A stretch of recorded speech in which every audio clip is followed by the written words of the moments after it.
So, good morning to all the attendees of this session. It's now time to introduce Dr. Pavitra Prakash Singh, Professor and Associate Dean, Lovely Professional University. He has rich, diverse experience of 25 years in industry teaching and research, a doctorate in management with double post-graduation in physics and management, having a keen interest in media, international politics, international relations, strategic management, business environment, product and brand management, and organizational behavior. He has undertaken more than 175 academic and consultancy projects. He has also received a Bharat Vidya Shromani Award from Honorable Governor of Haryana for his excellent contribution to education and industry. It's now over to Dr. PPC. Thank you, Rishi sir. Thank you, Rishi sir. Warm welcome to Professor KG Suresh, Vice Chancellor, MCU, and heartfelt extended welcome to Dr. Sanjay Modi sir, my mentor.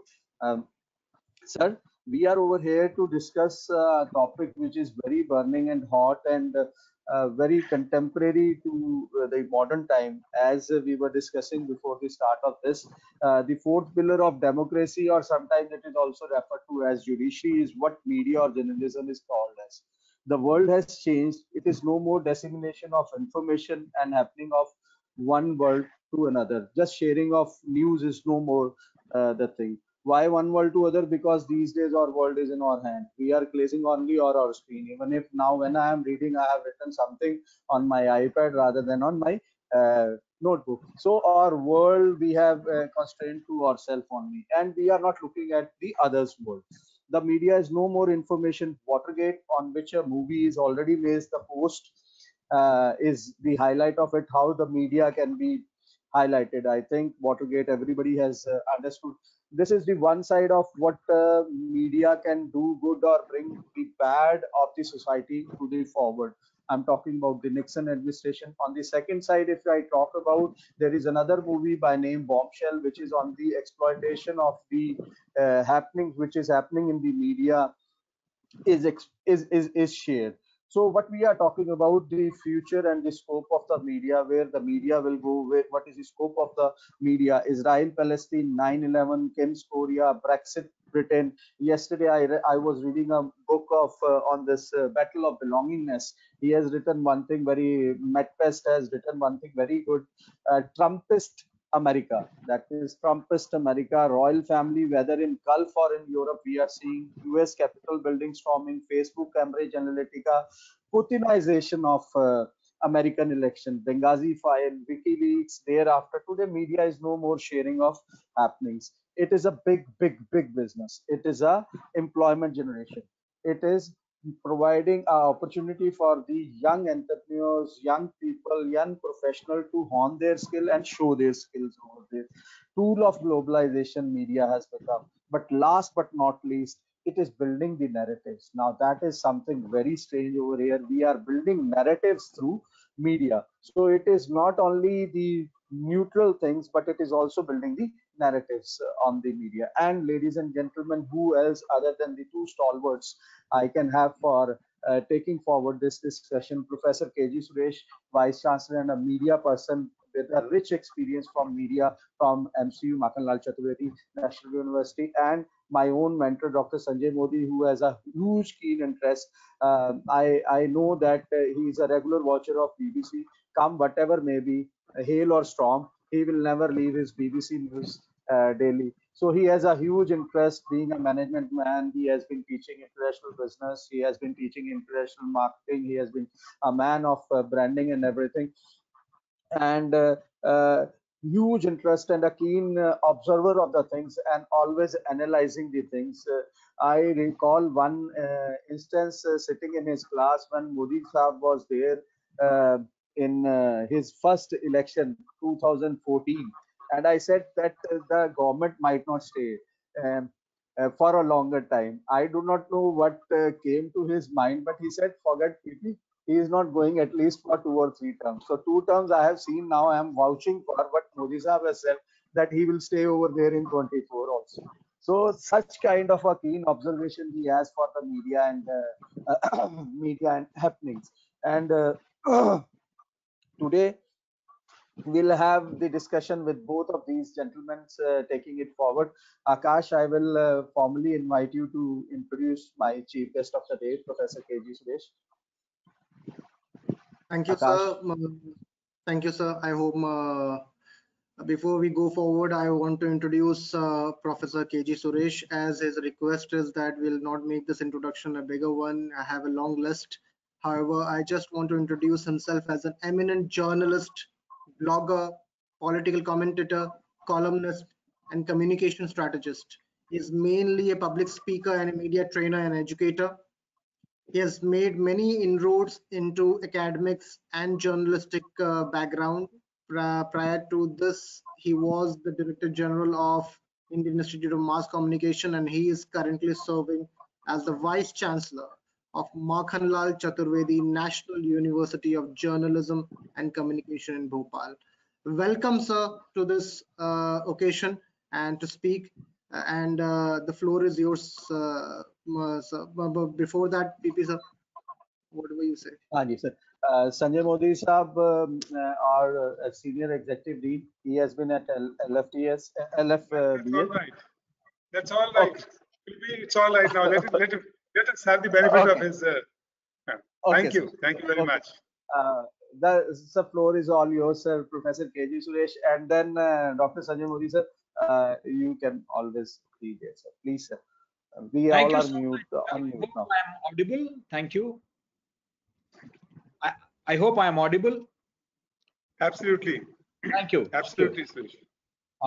Dr. Sanjay Modi, Senior Executive Dean of Lovely Professional University, Dr. Pavitra Prakash Singh ji, Professor and Associate Dean, LPU, Professor Rishi Chopra, Mr. Pankaj Vij, and my young friend, Dr. Akash Deep Muni, Associate Professor and Head, Department of Journalism, esteemed faculty members, heads of departments, and dear students. Always a pleasure to be back at LPU, even if it is in virtual mode. Greetings from Asia's first journalism university and India's largest. Also greetings from the city of lakes, Bhopal. I congratulate the team for keeping a webinar on a very important topic, and that's scenario of media in India, present and future. Before the discussions begin, some bullet points I thought I'll share with you. As of now, media in India is going through a very critical phase, particularly post-COVID. Globally, we have seen newspapers winding up and switching over to the digital mode. As against this, India has always bucked the global trend. We thought that, in fact, many people started writing the obit of Indian newspapers following the COVID-19 pandemic, and they felt that the days are gone, and because some of the newspapers closed down, some went into online mode. So, like newspapers like DNA wound up. Outlook also, began its online editions. So people thought that the game is over. But with the rise in infodemic or overdose of information, there was a credibility crisis. People were looking for authentic, reliable, trustworthy information. As a result of which, I think that the strong editorial process, strong filtration process in the newspapers has enabled it to survive this pandemic. And the newspapers are back, albeit in a comparatively lesser kind of version, in the sense in terms of pages, but newspapers are back to reckon with. If you look at the projected statistics in terms of advertisement, which is expected to be invested you have a huge 70,000 crore budget, ad budget for the media. And even today, it is predicted that, of course, the electronic media will continue to get the maximum 41% of ad budget, but and digital media is getting 28%, but newspapers are getting 25%. So that's not a very pessimistic scenario. If I look at it, I think that newspapers are coming out with multiple editions right from the district level. They may go to the taluka level also. And secondly, language journalism is growing by the day. More and more people are wanting to read, watch, and listen to media in their respective languages. So languages are growing by the day. Language journalism is growing by the day. Now, on the other hand, another major trend is that during the COVID, we have seen people going back to the grassroots, rural journalism. People, senior most journalists are now traveling to the rural areas. Rural journalism is no more about farmers' sites or some scam. People are actually going to the ground and trying to find out the actual conditions, the socio-economic conditions of the villages, and particularly after this massive reverse migration that has taken place, the state of primary health centers and other things. The second major trend, if you see newspapers, which is hugely welcome, I would say, is that the media is now has started to focus big time on education and on health. Now, these are two core areas which any developing nation should focus on. The pandemic has forced us to focus on these areas. Today, you see a large number of reports, where the focus is on health, on primary health centers, on the infrastructure in hospitals. Even today, I was just looking at the newspapers. You had the Prime Minister taking a review meeting and saying that oxygen requirements for the third wave, we should do full preparations for that. Now, this is the kind of news that it's making. So health has become the focus. Similarly, education, which is again welcome. The national education policy, which came during the pandemic, has a projected allocation of 6% of GDP, which has always been recommended. And the focus is on online education and offline. Online education has grown like anything, but there are, of course, questions like digital divide and other things. But the media has started focusing on the problems of online education in a big way. Digital media has certainly grown, in terms of, as I said, an estimated projected growth of about 36%, as against 3.6% of the print media. But digital media has also, of course, no doubt that smartphones usage has gone up, internet usage has gone up, but people are also concerned about the infodemic, the fake content, the fake narratives, the misinformation and disinformation. So there is a huge emphasis on fact checking. There's a huge emphasis on cross-checking. The fundamental principles of journalism has to be brought back, and people are looking for reliable things. People, and the biggest change, to sum up, is that it's a huge topic, but I'm just bringing out the broad parameters. The biggest change, I think, which has come in media is that consumers are today ready to pay for good content. Now, this was not the scenario earlier. For a newspaper which costs 30 rupees, to produce, people were paying only 2 to 3 rupees. And whereas people were ready to shell out 300 rupees for a packet of popcorn in a multiplex, but not ready to pay for information. But thanks to digitization, if people are ready to pay a couple of 100 rupees for a Netflix connect on their smartphones, that means people are ready to pay for quality content. I'm sure in the coming days they will be ready to pay for channels also, ready to subscribe, pay channels instead of having just free to air. And also they will be ready to pay for independent news platforms, who do not compromise on the principles of journalism. That's very important. So people need to. And the biggest change is that today it's no more a producer's market. Today you have huge user generated content that is there. Yes, it has a democratized media like never before.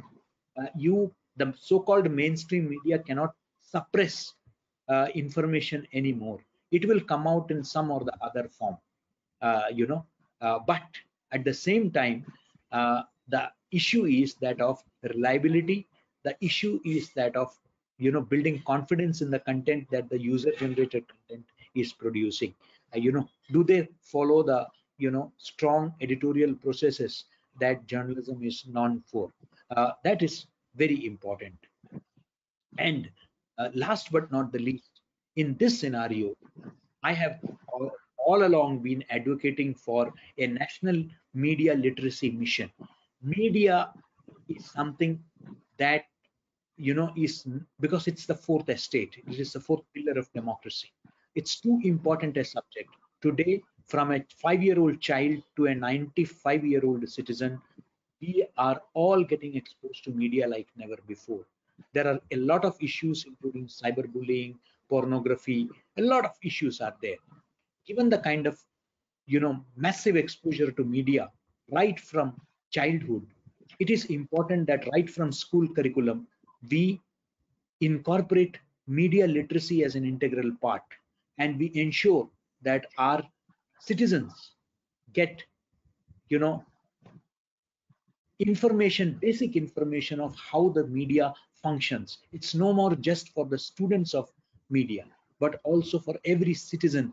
The way we tell them about the Constitution of India, the way we tell them about our 3 other pillars, that is executive, legislature, and judiciary. I think that every child in this country should also know about the functioning of media. It's very important. On that note, I will close my initial remarks. I'm ready for the debate. Thank you.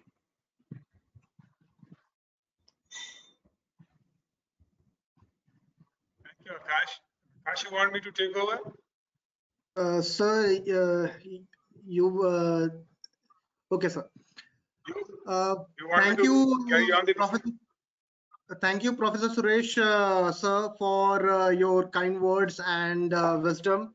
Now, I would request our Executive Dean, Dr. Sanjay Modi, sir, to speak on the topic and give his wise words. Sir.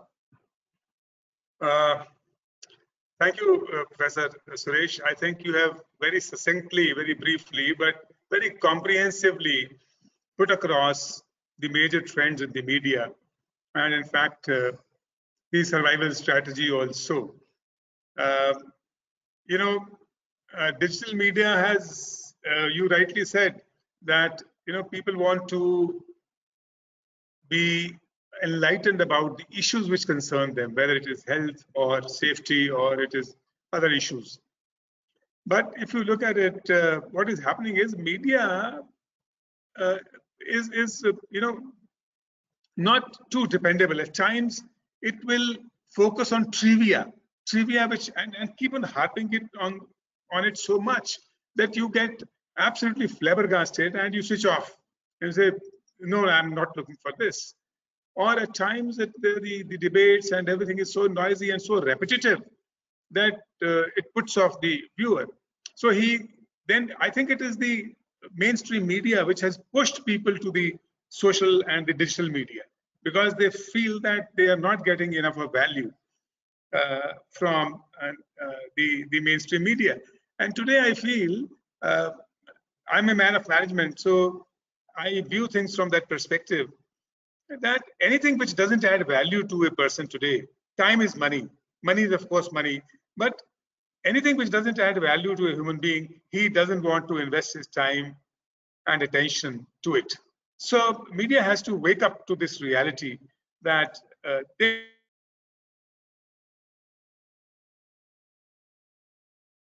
have to be continuously adding value, and the spectrum of coverage has to be very wide. It has to be very wide. I think today it is the developmental issues which need to come into focus rather than violence and theft and sex and films and politics. I think these are not the only concerns of a common man. If I look at even if you look at the entertainment media, very simple and issues and stories with which a common man can relate are more popular, are more appreciated. I saw a small serial on it was Panchayat. Such a small, simple person. He goes to the village and as a Panchayat secretary, and 5-6 episodes of that. Very enjoyable, very soft, very clean, very smooth, slows down life rather than seeing all the time violence and manipulation and all those things. So I don't know, but media needs definitely to take stock of things. Anyway, I think we'll make the best of your presence here. My views don't make too much of a difference, but I think with the students who are here today, I would request you to kindly address some of the issues which I have tried to, anticipate as to what the students would be concerned about. So we will give them an opportunity to ask their own questions. But meanwhile, I have some questions for you. So can we start by, let me start by asking you, whom do you consider as a good journalist? Because this is what should be on the top of the minds of the students. Who is a good journalist? What quality should he have? Thank you. I think for the students, this would be the most relevant question. And a good journalist is somebody, I would say that earlier, the definition of a journalist was somebody has to be a jack of all trades and a master of none. But today it has changed. Today it is you got to be a jack of all trades and a master of at least one. You need to have a domain specific, knowledge. You are in the era of not multi-specialization today, but super specialization. I often give this example from the medical terminology. Earlier we had multi-speciality hospitals. You would have an orthopedic department, you will have a cardiology department. That's the kind of departments they use. So that was a multi-speciality hospital. But today you are super speciality hospitals. That means, if you get a fracture and if your child gets a fracture, both of you go to a different department. So you have pediatric orthopedic today. So that is the kind of specialization that is happening today. And media is also calling for specialization, very specific specialization, domain knowledge. Because everybody cannot be a generalist. Today, people are looking for customized content and you need specialists. So train yourself in one domain. Everybody going for political coverage, everybody going for economics. Please, you can go for automobiles also. There are people who will be happy to read about automobile. There are people who will be happy to read about cuisines.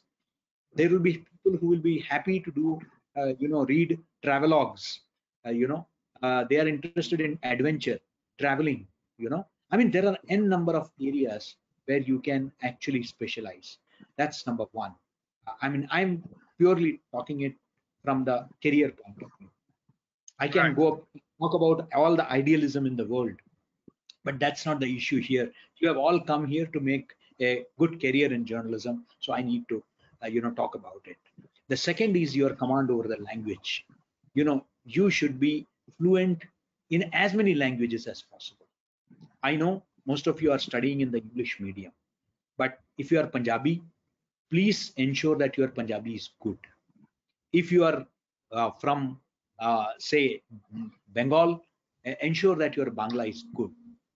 Because language today, you see a lot of English medium journalists also who are switching over to language media, whether it is BBC or the German television.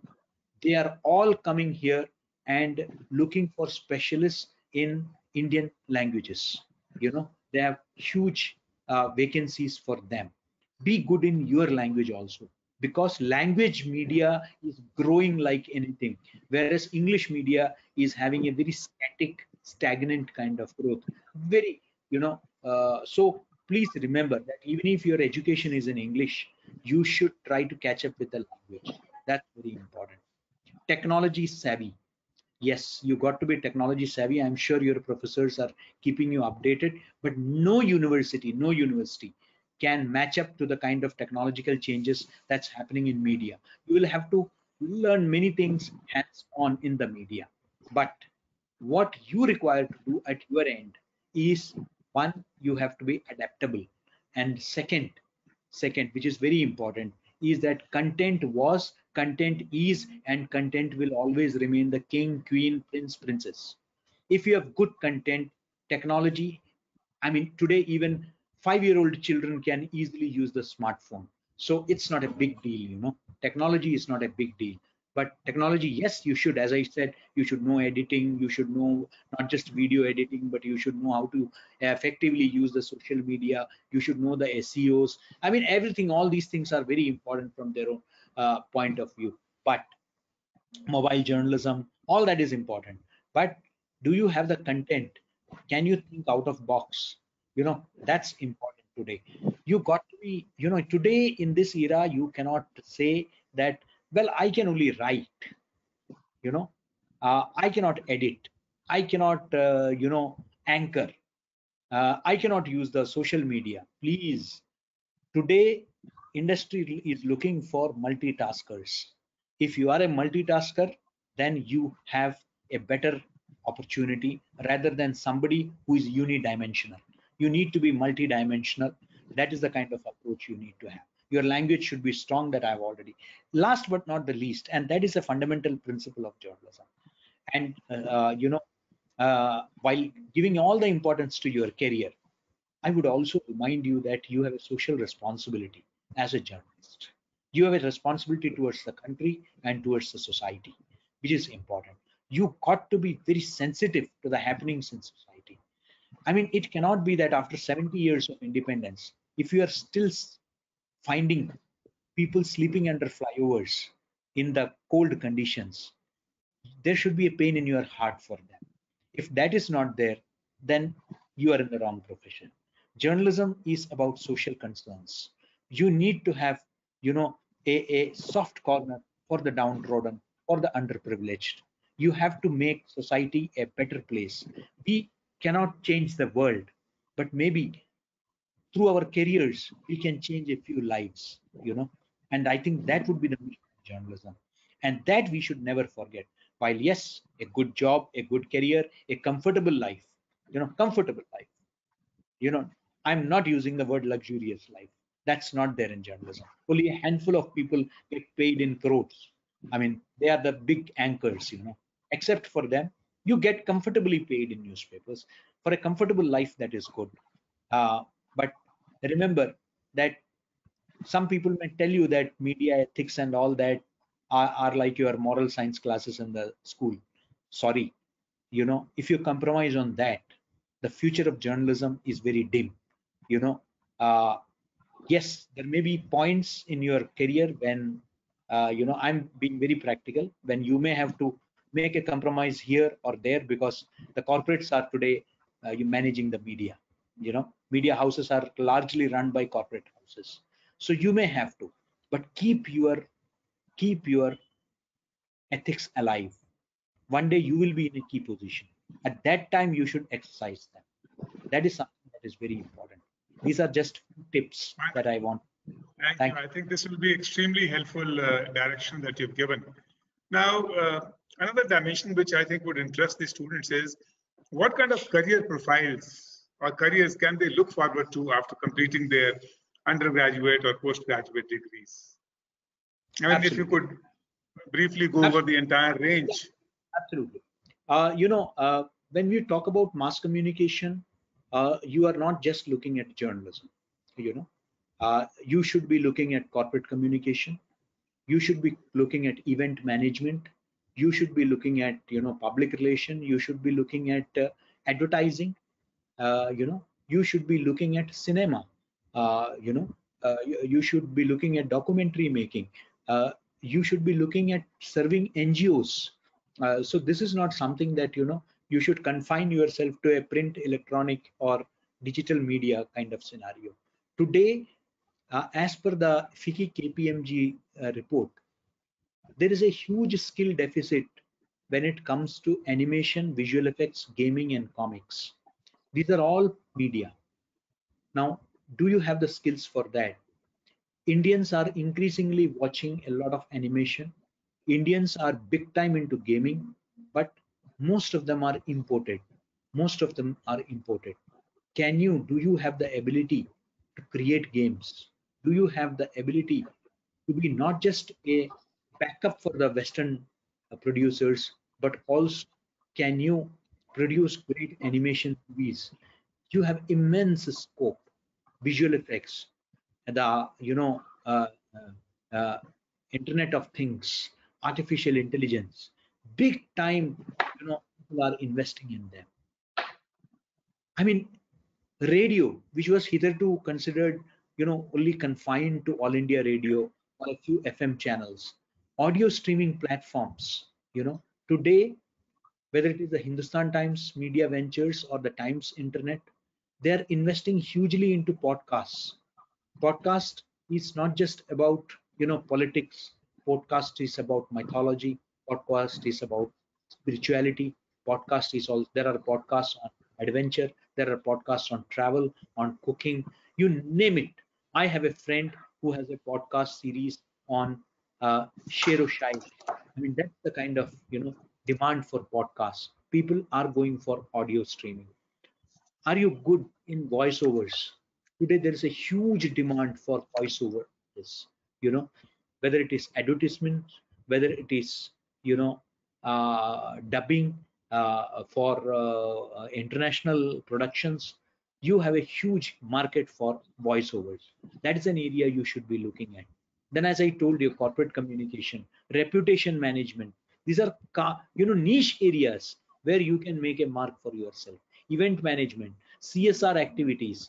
Increasingly, companies, particularly post-COVID, they are hugely investing not in marketing themselves, but in supporting the big causes. So you can be part of that. You can be promoting. Every institution is trying to be part of a bigger cause, and you can be part of. You can be the catalyst. You can be the role models for them. You can be the today independent. The media entrepreneurship is something. Earlier you used to have only job seekers in media. Today you can be job creators. I know of so many friends who have started their own media platforms, and they are doing wonderful, I can assure you. And today, right from, I mean, there are so many things. People are looking for customized content. I mean, I can give you an example from, I don't want to name. There is this friend of mine who is in Jalandhar, and he used to be my colleague, and he runs a Punjabi channel, which is a 1 hour program. It's a 1 hour program he prepares on news through the day from Punjab. So one day I asked him out of curiosity that why you are only doing this, 1 hour. I mean, throughout the day people are watching these channels.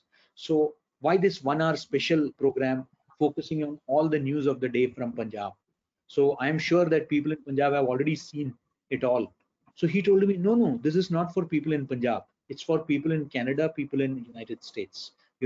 There's a huge diaspora which is keen to know about not just Punjab. It can be about Jalandhar. It can be about Batala. It can be about any place in. I mean, it can be Varanasi. It can be Tuticorin in Tamil Nadu.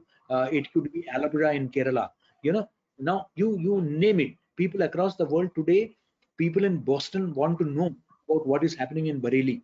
I mean, somebody from Bareilly does not want to go through the whole content of Indian media to know what is happening in Bareilly. Even then, he won't get anything. So what he will do is that he will go for a platform which is an exclusive Bareilly platform. He will go there and try to find out what is from his hometown. And today, you have the potential to become, content creators. So why don't you look at that in a big way? And I told you, language is going to be a very, very powerful skill. Even if you have done your studies in English, you can have huge potential so far as job or entrepreneurship is concerned in your own language. People are investing hugely in languages. So I mean, these are some of the opportunities off the hand. I can of course get into specifics if you are interested. I think you have been more elaborate, and you have given so much food for thought and consideration to the students as well. I'm sure to the faculty also to think about and to plan for. Now, do you also believe that, you have been in this teaching profession for quite some time. You have seen the mainstream media also. You've actually practiced journalism. So, what is it? In what way do you believe the curriculum of journalism programs needs to change? I mean, what is you believe is a must to be there in the content? Okay. I think that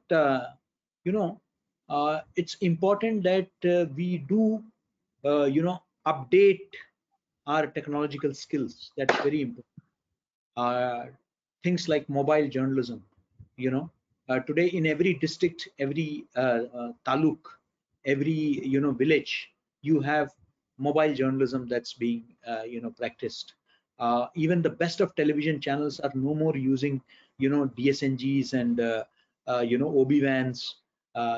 Maybe they are using the current ones which they had already purchased, but today they are all replacing. Every reporter is being given a smartphone and being asked to go. And earlier, I remember, even as a television journalist, I used to go along with me. My team included cameraman, light guy, and then somebody carrying the tripod.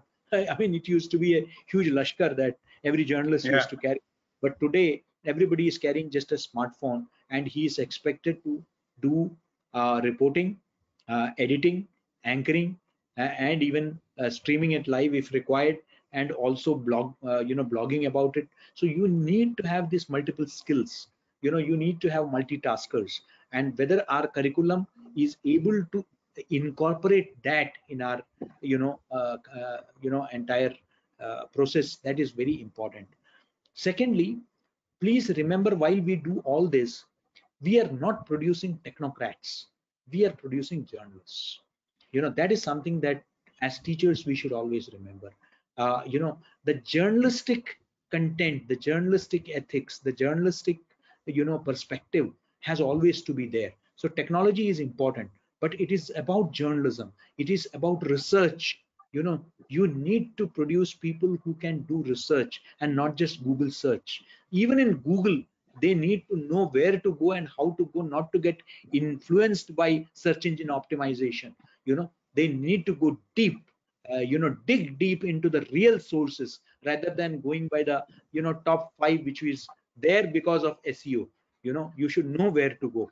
So these are the things that people should know. How to use the library. You should be very, you should insist, every media school should insist on literature, whether it is Hindi, English, Punjabi, but any journalist with a good grounding in literature can really do well. I'm a product of English literature. So, I think that it has contributed reasonably to my reasonable whatever success I have had. Now, anybody should have a good habit of reading anything that comes your way. Similarly, let us give them a broader view of things. It is very important. We are a multicultural, multilinguistic, nation, multi-ethnic nation, and we should, inculcate that pluralistic, approach in them. That diversity, that media diversity, also needs to be understood. That's very important. At LPU also, I am told that you have foreign students also. So I think that cross-cultural interactions have to be there, because it broadens your view, it broadens your outlook. From a very narrow kind of perspective, it gives you a larger perspective when you interact with a person from a different culture, rather than remain confined to your own thing. So you need broader people with a broader understanding of society to be there in journalism. So that has to be weaved in. The national education policy, that way, has a very interdisciplinary approach. And we have become the first university in the country to roll out 7 NEP programs, including 5 in media studies. So there also we have insisted on on interdisciplinarity. And that is what I would suggest to all the media universities, because we are like a communication think tank for all media universities, particularly media departments. So we don't look at it as competition, rather we are a state university, so we don't have any profit motive. So we would be happy to collaborate also, and we want to extend the horizons of knowledge. So the whole idea is that that this interdisciplinarity will have to let a student of communication be given a chance to study science also in his under the choice based credit system. I'm sure you have CBCS in your university, so you can give him that exposure. Let a student of science has an exposure to cultural studies. I'm sure that it would broaden, it would make him a better scientist. So similarly, I think that is the kind of, there are so many areas, public health communication, science communication, which has immense potential, which has not been harnessed, which has not been utilized. And that is what I think that needs to be done. So I believe that, these are things that one should, as a curriculum. And now the other day, the top army officers came to meet me, and they said that, "Sir, why don't you have NCC as one of the components of your CB?" So we are going to offer NCCS under the CBCS, and we are going to have credits for NCC, so that social linkages, the social connect of the students has to be there. I mean, if they get socially connected, their work will be socially relevant also. Their research would be socially relevant. So it's important that the social connect is also there. So we have to weave in this, whether it is NCC, or the National Service Scheme, or the Scouts and Guides, whatever opportunities you have. I think that let them have a social connect. During this entire pandemic, my students went out to the streets. They persuaded people to wear the mask, follow the sanitization, masking, and the social distancing. They persuaded students and people to go for vaccination. So that is the kind of social relevance, that each and every student should have, that social connect. That also has to be weaved in, particularly in media curriculum. I mean, these are some of the thoughts that come my way. Thank you. Thank you, Professor Suresh. I think you have very rightly put it that in order to cultivate sensitivity of the students, they need to move out into the society, because more the sensitivity, there'll be more truth and more kind of substance in what they write. More credibility would come. Last question.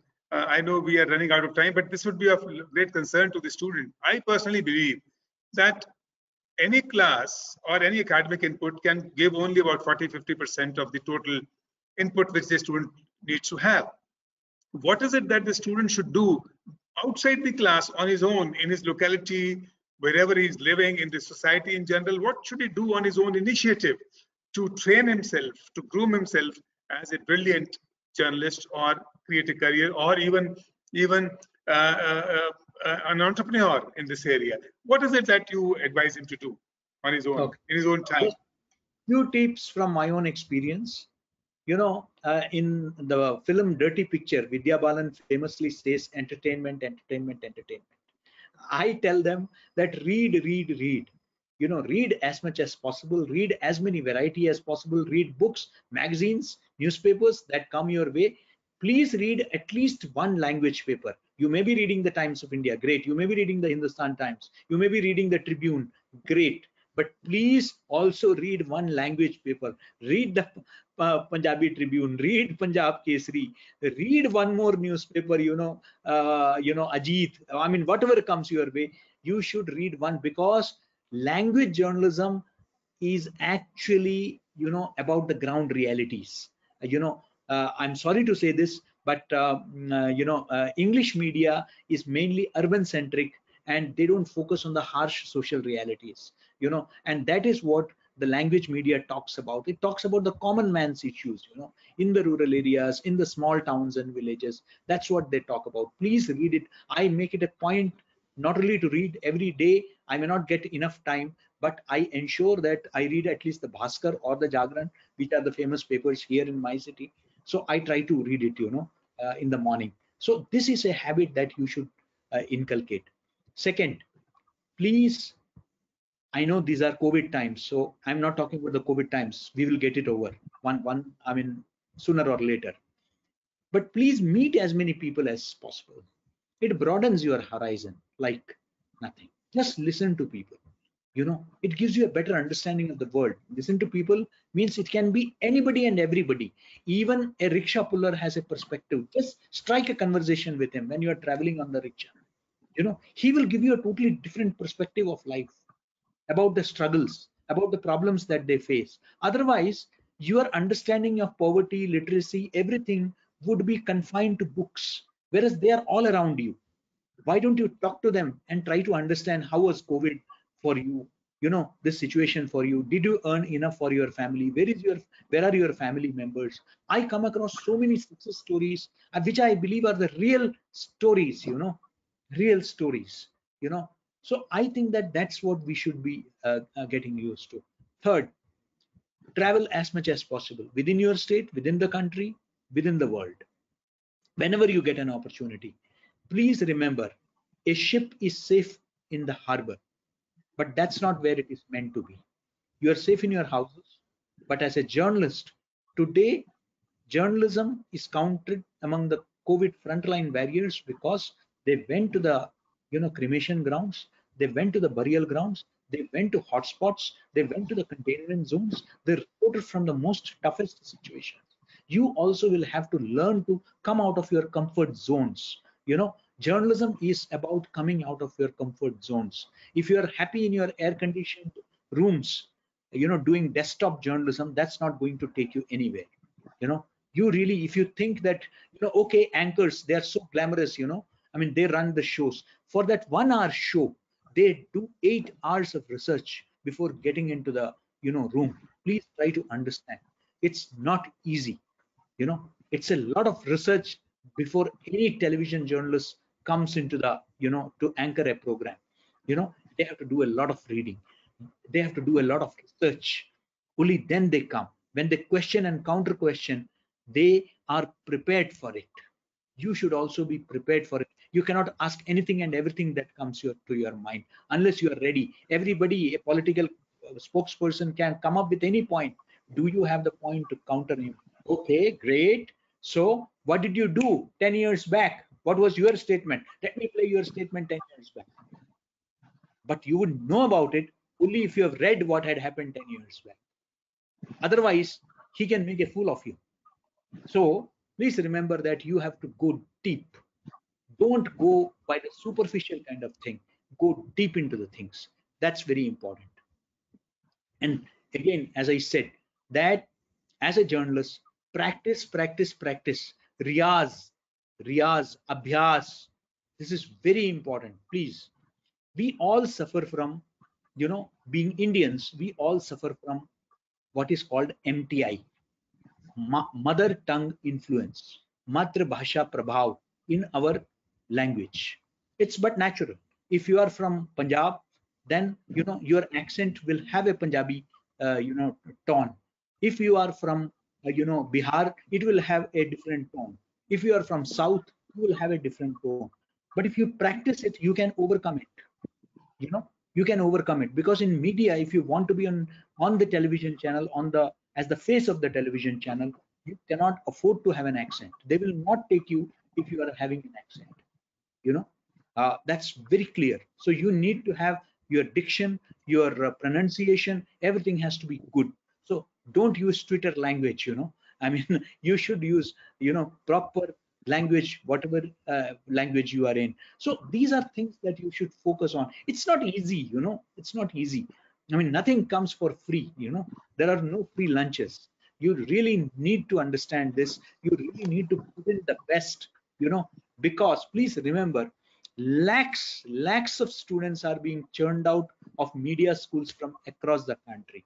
What is it that will make them select you and not somebody from an exclusive media institution, or somebody from an institution connected to a television house or a print media house? Why you? It's not the brand that you have, it is the content that you have that will make you distinctly different.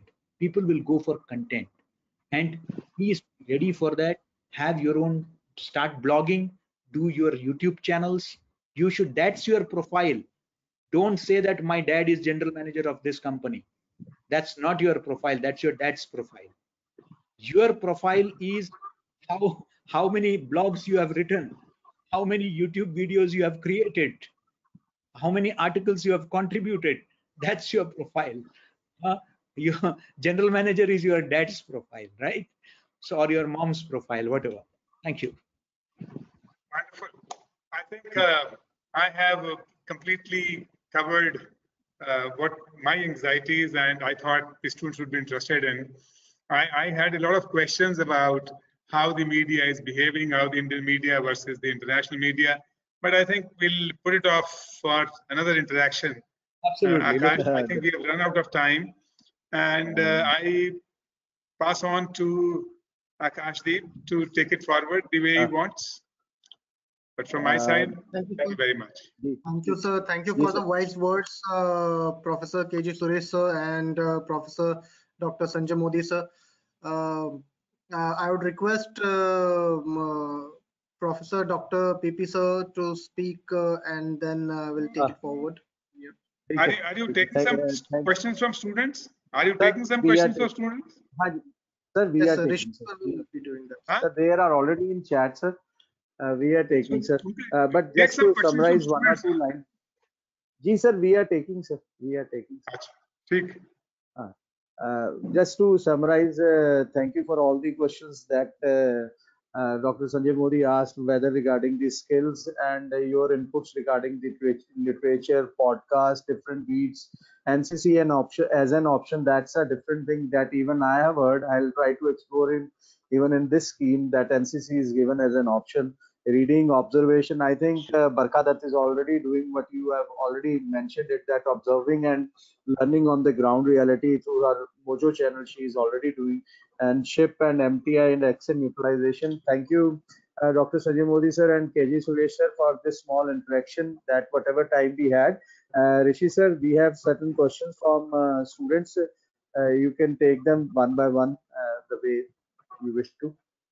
Definitely, sir. I do have a lot of questions coming up from the attendees. So I would like Ayush Singh to first put his question himself. Ayush, are you there? I have given you the rights. You can directly talk to the experts over here. You can put in your question over here. Ayush Singh, please unmute yourself and talk to the experts. Ayush, yeah. Good morning, everybody. Hello. Hello, Yeah. go on. Good morning. Yes, You are audible. You can continue. Yes, so I was thinking that the main problem with today's media, I mean, most of them, there is that at an end they are owned by a businessman, and some businessmen work only for money, and they can show the fake content or hide the truth from the viewers. So, so is this the reason that our Indian media is ranked 148 out of 180 ranked countries by the RSF World Freedom Index? Is it so, sir? Okay. Good question. Yes, yes. Somehow, I can understand your concerns, but I am somebody who is not a great believer in global rankings somehow because they have a bias, particularly the Western rankings.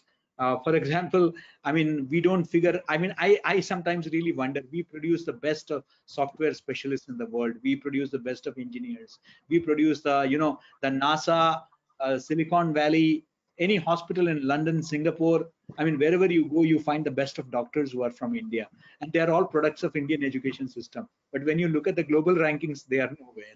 I mean, so their parameters are different. So whether it is Press Freedom Index, which is India is one of the freest democracies in the world, we are an island of democracy in an ocean of dictatorships, where our democratic credentials are deeply rooted. But in spite of that, we don't fit into global rankings. I'll give you education. Only yesterday I was participating in a debate, and I was saying that, and I'm sure that the executive dean is very well aware of it. Now, if you go for the, say the global QS rankings, one of the criteria is profitability. Now, in India, as an education institution, you are not supposed to make profits. You are all not-for-profit organizations. We are all supposed to be foundations or trusts. Now, how do we show our profits? I don't understand. So even a 1,000 crore Pune university cannot show it as a profit. Now this is, you know, something which is, we don't fit into that. Similarly, our population, our student profile is so huge, you know. So I mean, one university, say Nagpur University alone, can has more students than all the Ivy League universities put together. I mean, that's the kind of, you know, student profile we have. Now, if you are going to count the foreign student percentage, even LPU has such a huge student profile. So if you are going to count the foreign student profile in that, so obviously if they're looking for a 5% foreign student, 5% foreign faculty, where do we fit in? Because our proportions are so huge, you know. So 5% means huge numbers, you know. So we cannot obviously, you know, have that kind of numbers. So that is something. So let's not go by global rankings. As far as corporatization is concerned, please remember, yes, I totally agree that, you know, a large number of corporates have now entered media in a big way, and they are making money. Money has become, TR ratings have become very important for them. But my question is that, are we, and this is something I raised also, if you want a 30, you know, a newspaper production, producing one single newspaper costs 30 rupees, and you are only paying 2 or 3 rupees for that. So who is taking care of this 27 rupees? In the West, newspapers are hugely expensive, you know, but here we want to read the newspaper for 2 or 3 rupees. So obviously, whoever pays for the 27 rupees, whether it is the governments or the private sector, they will obviously have the monopoly also if they are putting in the money. So the newspaper will talk about their language, in their language only. So don't expect them to be independent, unbiased with 3 rupees if you are giving. In English, there is a saying that if you give peanuts, you will only get monkeys. So similarly, you know, if you are just giving them 3 rupees, then you can only get that kind of news, you know. Are you ready to, if you can spend 300 to 400 rupees in buying a popcorn packet in a cinema, you know, I'm sure that you can also spend a couple of 10 or 20 rupees to buy a newspaper. That will make them more independent, you know. Let the subscriber model of newspapers or digital platforms become stronger. Let us learn to pay for our news. I think that will be a big step. Yes, yes, sir. Very true, sir. Thank you, sir. I think we can take one more question before we sign off due to dearth of time. We can take Mariusz Joseph. Mariusz Joseph, can you please? Yes, sir. Thank you, Professor Suresh, for your wonderful session. I just have one question. You talked about journalism career in NGOs. So how can I reconcile the skill of journalism and passion for serving people through this career? Can you elaborate, sir? Yeah, I mean, with regard to, you see, today rural communication has become very important. You have the Gaon connection, you have Bluetooth radios, you have community radio stations which are coming up in a big way. You also have today, say in Bundelkhand area, which is, you know, spanning across Madhya Pradesh and Uttar Pradesh.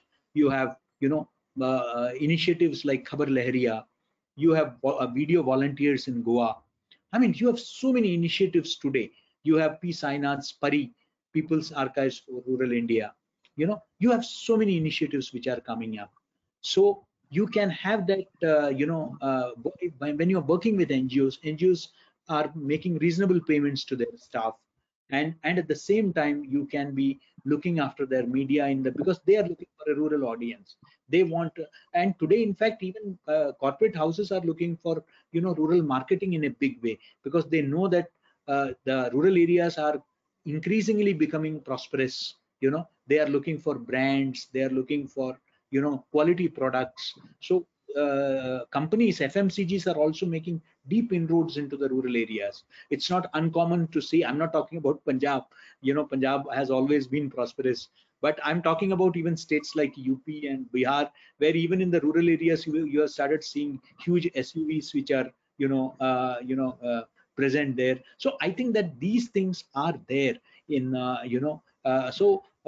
if they are looking for people with good communication skills who can reach out to the masses, you know, in a very effective way. Even the governments, they are looking for huge schemes, initiatives and they want them to succeed, and they're looking for good communicators in the rural areas. You have so many departments which are looking for that. So I think corporate social responsibility, CSR initiatives are going deep into the rural areas. So I'm sure that you will find a satisfactory role for yourself if you make an effort. I hope that answers. And since this is the last question, I mean, I can only tell. Can I add one thing? That even otherwise, you can register as an NGO. You can register as an NGO and operate as one, and there are plenty of schemes of the government under which you can register yourself and implement those schemes. So you can be a kind of social entrepreneur through those means, through floating an NGO. Absolutely, absolutely. So your students can also, Dr. Chopra, stay connected with me through all social media platforms. I put out only media related stuff. I don't do political ideological stuff on my social media. Wonderful, sir. It's now over to Dr. Akashdeep Muni for further proceedings. Thank you, Professor Rishi. Suresh sir, today you reminded me of one of your posts which you put on July 8, 2018 regarding Pooja Kasotia. I think you remember. Yes. You as an academician and a journalist, you reported from ground about Pooja Kasotia, who was a women cab driver, and how she made a difference and what real women empowerment is all about. And this is what really inspires me always, because you have been the embodiment of skill-driven journalism, skill-driven media education, which is connected to real-time difference, what it actually wants, rather than just talking about books and letters.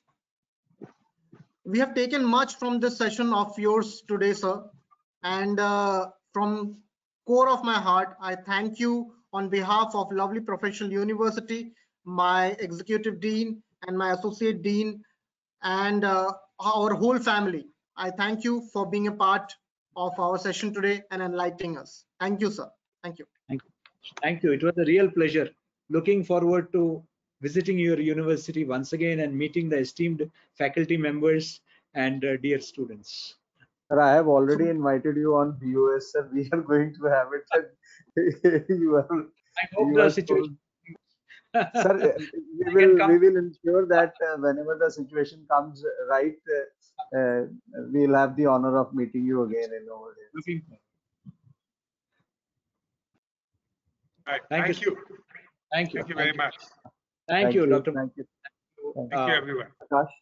Thank you, Sanjay Modi sir. Thank you for sparing your valuable time. Thank you, Dr. Akash. Thank you, KG Suresh sir, for. मेरे को ऐसा लग रहा है कि मेरे को भोपाल में आ जाना चाहिए 2-4 दिन। Welcome welcome. मैं वैसे भी हिंदी बहुत पढ़ता हूँ, हिंदी कविताएं और सब कुछ मैं आऊंगा sir, and I will definitely meet you in person.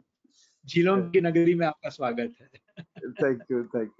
Thank you, Professor Rishi. It's okay then. Thank you. Thank you.